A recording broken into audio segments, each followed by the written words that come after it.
Hi, this is Carl. Welcome to another SMB Community Podcast. Our guest today is my friend James Kernan from Kernan Consulting. And James and I have worked together on, so many projects, I can't even think about it anymore. And so I was talking to somebody the other day and I thought, oh man, James needs to give some advice about this. So James is a coach who helps people primarily with their sales. Is that correct? Yeah, that's correct. So tell us more about you and your coaching business. Yeah, well, thanks, Carl. Great to be with you, and I admire you and respect you, and you can pay me $50 later. Exactly. But so I've been in the business for over 25 years. I was either an executive or an owner of MSPs and technology companies for about the first 15 years of my career. Very successful track record, but the first company I was with, we grew from about 8 million to 32 million as their VP of sales, and then went to another company and we grew from 30 million to over 315 million. Then I broke off on my own for the first time, and that was in 2001. So that was not a very good year to break off on your own, but actually made it through 2001 and won a couple real big projects. But I basically bought a small VAR down in San Diego and grew that from about 300,000 in sales the prior year before I bought it to over 12 million. So I sold that business back in 2006, and for the past 11 years plus, I've been a business coach working with people all around the world. All right.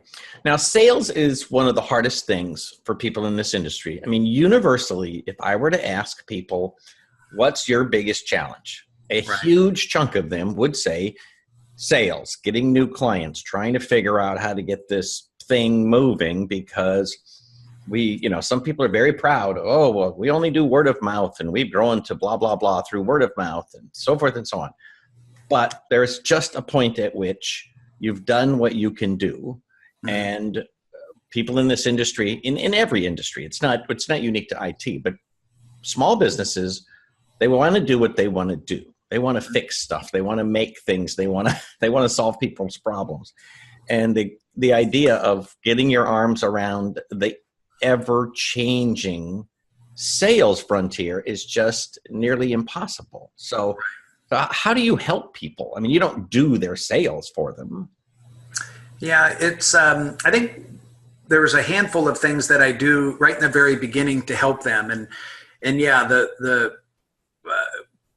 I guess the end user customer that works with Kernan Consulting are typically people that are really struggling and failing with their sales and marketing, or just struggling in general and trying to get by and want to get their business up to the next level. So I typically would start and I do an assessment, take a look at their goals and their business plan and help them create that. So I typically would do an assessment. And really what I'm trying to do is understand their strengths and their weaknesses and help them create their USP, or the unique selling proposition. This is such a competitive business. You've got to have some kind of secret sauce to differentiate yourself from everybody else. And you've got to believe in it, Carl. That's what's the hardest thing to get through to people. But, I help them set up goals. I'll get a plan of action in place. Then we will create that unique selling proposition. And it might not be very sexy. It might not be fantastic, but at least it's something that they can hook their wagon to, hook their heart to, and get out eyeball to eyeball and sell that business. And then you've got to get the team on board with that as well. So it sounds like a lot, but it's really not. There's a couple simple exercises that I take people through once I do an assessment. We'll go through these exercises, the one-page business plan, and then creating that unique selling proposition. And then from there, we create a marketing plan, a business development plan, and start implementing things. And that's when it becomes really fun for me. So realistically, I don't know how many MSPs or IT companies there are in the United States, 500,000, 250,000. Yeah. how many unique selling propositions can there be? Right? Yeah. I mean, so to talk a little bit about what that means, because, I mean, I look at my IT user group. I don't know that I could say I'm significantly different from anybody else. Mm-hmm. Well, that's a great question. And the problem is most people have a horrible unique selling proposition, and they're all out there saying the same thing. Oh, I'm the best. I'm the most knowledgeable. We have the most experience. We work with the best partners, blah, blah, blah, blah, blah, blah. And that's what the end user customers hear, right? And basically they see that company, they didn't deliver on all their pie in the sky promises, and they feel like there's a lot of lack of trust, I think, overall in our channel, from the end users back to the resellers. So long story short, really just tried to look at it from the customer's perspective. How are you different, or how are you better than the competition? Okay, so it has to be from the customer perspective, because it doesn't really matter what I think or what you think. It's what the customer thinks, and that's the message we try to work with. So in some cases, it could be, I maybe have maybe a unique technical talent that nobody else has right in my zip code. Or, we've got a certain vendor certification that nobody else can do. Most people don't have something that unique, so we've got to get real creative and clever. Maybe they've won some awards in their business. Maybe it's something they've connected to a cause they're super passionate about. And we really work and refine that. And then I coach and practice with them and their team, so it's believable. So when they're out face to face with the customers, they're not looking down at the floor going, yeah, we're the best. They really believe in what they do and they can deliver on it. And then lastly, one other important point, that when people are in front of prospects, most people just kind of go through their brochure in their head. We can do this and we can do that. We can do this. Customers or prospects don't want to hear what you can do. They want to hear what you've done successfully. And that's where these power of the testimonials come in. And that's very powerful as well. So what's the average size of IT companies that you work with? So typically, I would just say the average size is between 5 and 25 employees. Some clients, which normally that ranges between $1 million and $10 million in sales. I've worked with clients over 100 million, and I've worked with some one-man band startups. So, I attract them all, and I really have a heart. I mean, I really love to help people meet, exceed their goals. And, because it's not just about making money, it's about leaving your legacy to your children and your family, and connecting to people's personal lives. And that's important to me. So, some of the clients, it's, some projects I've worked on, it might be 3 months. And several clients I've worked with for years and years, and we've become great friends, and I can see their lives transformed. It's awesome. And do you work all over the United States? Yeah, I'm all over the States. I've recently moved my office from California to the good old Midwest on a cold, snowy day like today. I don't know why in the heck I did that. Exactly. Seemed like a good idea at the time. But I'm from the Midwest originally, and I really love it from a business perspective, because it's so much easier now to travel to the East Coast, the West Coast. I'm right in the middle of things. But I primarily work with, historically, I've worked in 6 different English-speaking countries. I've had over 400 clients over that 11-year time frame that I've helped and worked with. But primarily, it's right here in the United States. And do you do most of it remotely? So you do it by phone, by video call, that sort of thing? Yeah, exactly. It's right over video conferencing. I normally like to get together with them and their team. So I like doing on-site assessments, get to know them, get to know everything about them in their office. I'd prefer to do my assessments that way. And then it's so much easier to get things rolling. And then I'll call them more or less maintenance visits, or maybe they have a big event that I'm coming to help them, or maybe I speak at on their behalf, but I'll go visit them on a regular basis. But most of the work as you mentioned, is right over the phone and the internet. Right. And I see you at Channel Pro and Tech Fest and, other events across the United States. What do you, I would say use the word selling, but so what are you trying to do at those events? Are you trying to just educate partners, or are you trying to actually sign a deal, or, kind of, if I see you at one of these events, what's your goal for being there? Well, normally that's just a way for me to get out and market myself and my firm's capabilities and what we're doing out there. So it's also a way for me to learn and absorb. I'm part of a mastermind group with you and some other very successful coaches, and I want to learn at these events as well. So I'm there to learn, to network, and to get more prospects and more visibility to customers. Right. So tell me something about when you engage with people, are you helping them with developing sales materials, or with training their employees, or hiring a salesperson? What's the range of activities? Yeah, that's a great question. It's funny you asked that, because I was just in a meeting this morning. I was trying to explain the different things I do, and I almost call myself today more of a success coach rather than a business coach, because there's a lot of different things that I do. And what many of you may not know yet, but you will, when you become successful, your business challenges change dramatically. So how I market myself and what people are attracted to me with is, I'm more of a growth coach in IT. How do I solve the business problems that I have and really get more leads, get more sales? I want to sell more, James. How can you teach me to do that? Like, okay, well, let's do an assessment. We'll put a plan together and we'll execute and do that.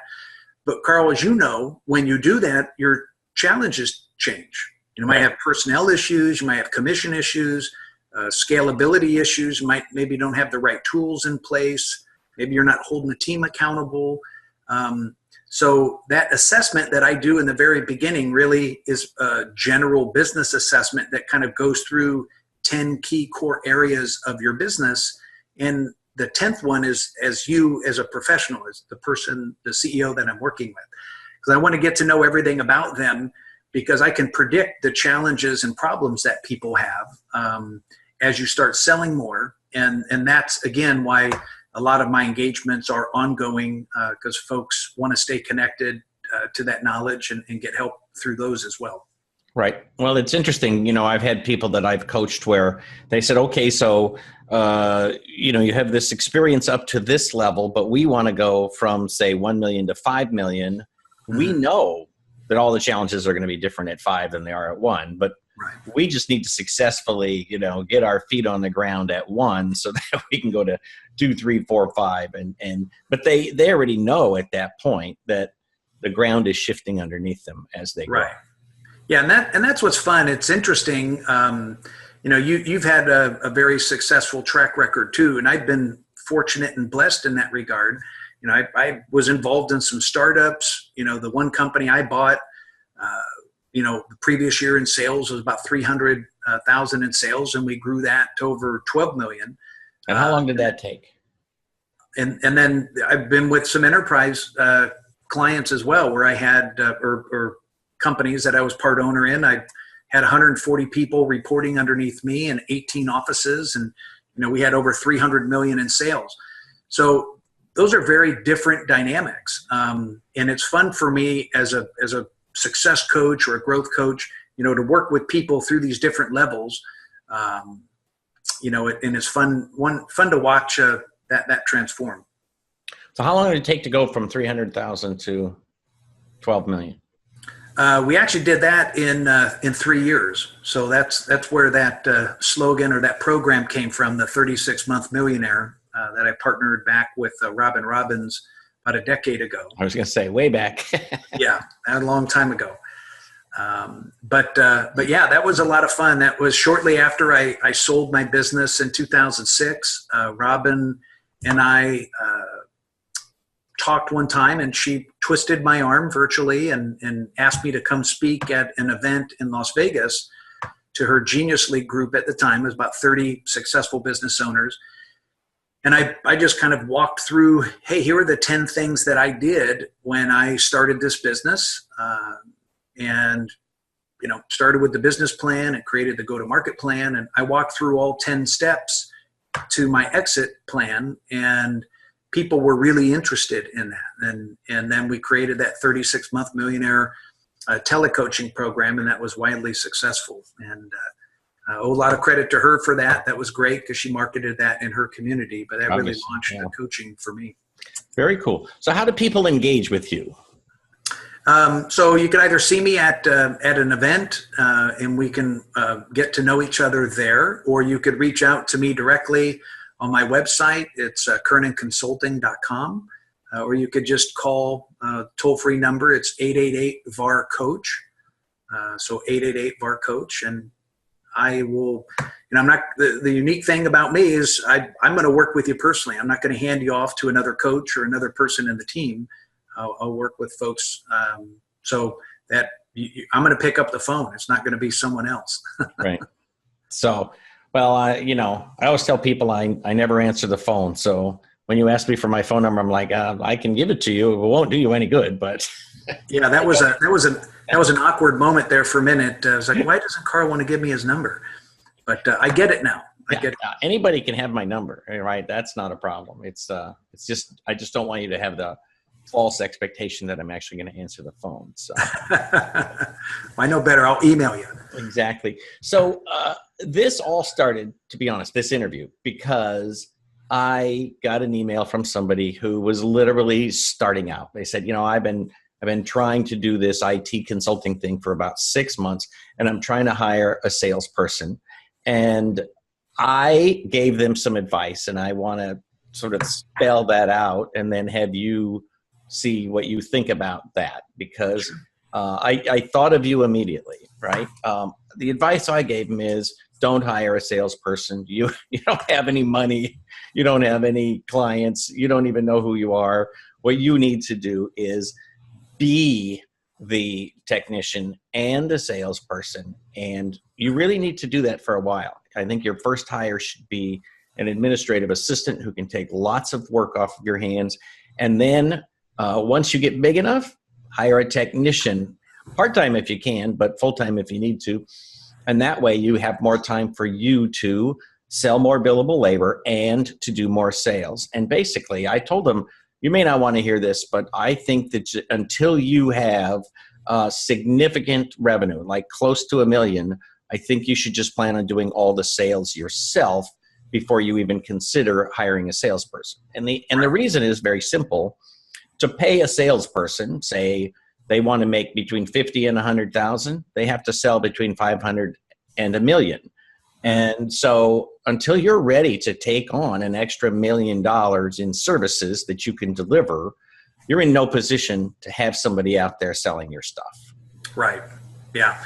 I think you nailed it. That's great advice. It's exactly what I would tell people when they're starting out, or even, I did the exact same thing when I bought that company, Networks Plus.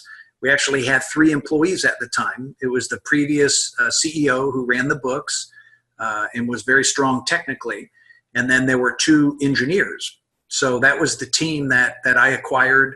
The first person I hired was an admin assistant who really ultimately grew into my marketing manager. But I hired someone, so she replicated me, a very smart gal, worked with me at a prior company and knew how I worked. But yeah, that administrative assistant is really the function that person did. And then we added more technical talent before we started adding more sales talent. And for your example as well, I really wanted to learn everything about the business before I brought people underneath me to learn how to sell our goods and services. So I think that was perfect. And well, thank you. So I was completely ready for you to disagree on, some or all of that. But so for people who are under $1 million, who, probably shouldn't be hiring a salesperson, what's the best thing that they can do to try to get those new clients and to, expand their business so that they can get to the point where it makes sense? Yeah. One of the things I see, a lot of people don't consistently market their business. They don't get out there. And most businesses that size that you just said, Carl, are this profile where they were a successful technician somewhere else in corporate America or somewhere. And they're like, hey, I can go do this for other customers. I open my own business. I may hire another technician to work alongside me. So they may be great techs or engineers, but they're not very good at accounting. They're not very good at marketing. They're not very good at sales.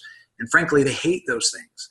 Right. So most of those people, most people in general, including me, I like doing things that I'm really good at, that I'm highly successful at. And so does everybody else.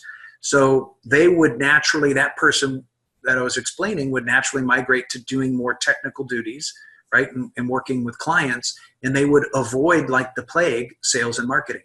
So it's one of the things that I would work with people on, is creating a very simple, you could outsource everything if you wanted to.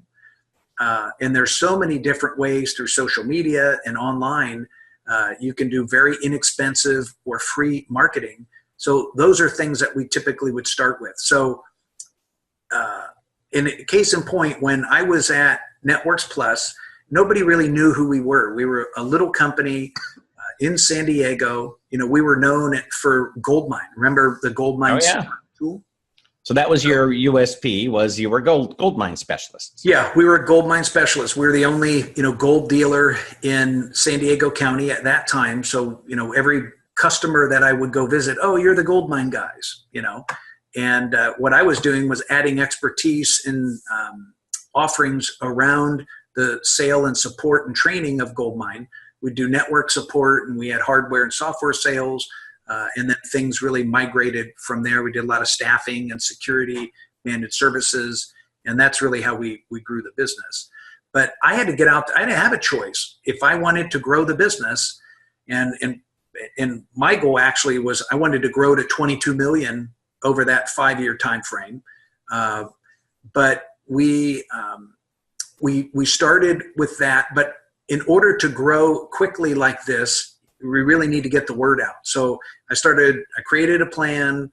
We started doing a lot of direct mail campaigning, a lot of telemarketing, a lot of joint venture meetings. I worked very closely with our manufacturer partners. And that's one of the other unique things that especially the smaller MSP doesn't do a very good job with. When a manufacturer would call them or reach out to them saying, hey, I'm in your area, I want to stop by and visit you, how can we grow more business together? Most people blow them off. And that was always one of the golden goose for me, was I would work very closely. They're the ones with the big budgets for marketing. They're the ones who always hear about the big deals going down. So right. I wanted to work very closely with all the major manufacturer partners, and I became great friends with as many as I could on purpose, because we needed to really get out and market the business. So long story short, you need to have a marketing plan, and you need to do something consistently. Even if it's just 1 or 2 emails a month to all your customers and prospects, it can be that simple. Yeah, it's funny. I'll never forget one time. This was literally like, I want to say 1996, 97. We were moving from one house to another, and I was super, super busy, and I would spend the evening fixing up the new house so that I could, spend part of the day fixing up the old house so that, turning it into a rental and, so forth and so on. Anyway, I did everything I could to serve my clients, but about a month later, I, raised my head up and looked around, and all of my new prospects had disappeared because I didn't do any marketing for the month. And that stop and start will kill you every time, because you literally do start with zero. When you let your funnel empty out, then it's just literally starting over every single time. Right. So yeah, I'm a big fan of trying to figure out some kind of marketing. I also used to always partner with folks like Microsoft and HP. You can get unbelievable amounts of material to distribute and things to add to your mailings and, hot tip sheets and all this kind of stuff. So there's no shortage of marketing material in our industry, Exactly. And many of them actually have programs for the reseller that they would help sponsor and fund their marketing events. You just have to have a plan and the ability to execute. And then the trickier part is just demonstrate some type of positive ROI. So that's important as well. But in many cases, the marketing departments for me actually were profit centered because we would raise lots of money at events. And on top of that, we would get lots of leads. We'd close business. And that's one of the secrets of how we grew so quickly at the companies I was with. Well, and what's interesting today in the IT industry, even if you're not a huge partner, there's a lot of the vendors that you see at these events, they will send somebody to your local chamber meeting or whatever and make presentations and make you look like a superstar. I have seen that time and time again with, a lot of these companies, and, some are better than others. Some have no idea what you're talking about, but some of them would be happy to help you with that marketing. So, part of it is just, you got to ask. Right. Exactly. Yeah. And there's, there's a lot of the introvert personalities in our industry of the CEO, the highly technical CEO, and that don't like public speaking. They don't want to get out there and go to the networking events. That's upsetting. And like you were hinting at earlier, Carl, that the worst thing they could do for someone like that is just to go hire a salesperson and think they're going to be successful. To me, those can potentially be the most powerful and the most effective salespeople, because if they use their business and their technical talents, that's a differentiator right there, frankly, right. Instead of just a fast talking salesperson that's trying to get a big commission check. Maybe not working in the best interests of the end user customer. But owners at least are going to know, like, I'm going to know what I sell. I'm going to know what we actually deliver. I'm not going to sell something that I can't deliver because it's me, right? So, I think that you are your best salesperson for a very long time. The other thing is that salespeople have to be managed. There's absolutely no way around that. And so, again, what I've seen is people keep, I know one guy here locally for, 6 years. Every single time I talked to him, he'd hired a new salesperson, and by God, now they were going to take over the world. And but at the end of the day, he never managed them. He never set goals for them. He didn't hold them accountable, and he didn't fire them when they didn't meet their goals. Right. And so, it became a disaster every time, and he didn't have enough of a plan to actually execute. Yeah, that's actually one of the services that I offer that I really enjoy doing. Is once we kind of get the plan going and we have the marketing plan happening, and then the business owner is successful out there selling, they normally want to add 1 or 2 salespeople and kind of build out that sales department, like you said. And that's one unique instance where I'd roll up my sleeves and help recruit, onboard, train, and manage. So we have like a virtual sales management service that I do for the small to mid-size MSP, and it's actually that case in point right there. There was a client just on the West Coast, that scenario where he didn't have any salespeople. We just went out, hired 2 great salespeople with industry experience, and we're right in the middle of onboarding and managing them right now. And I think that's going to be highly successful for them. We've got some great people. Very cool.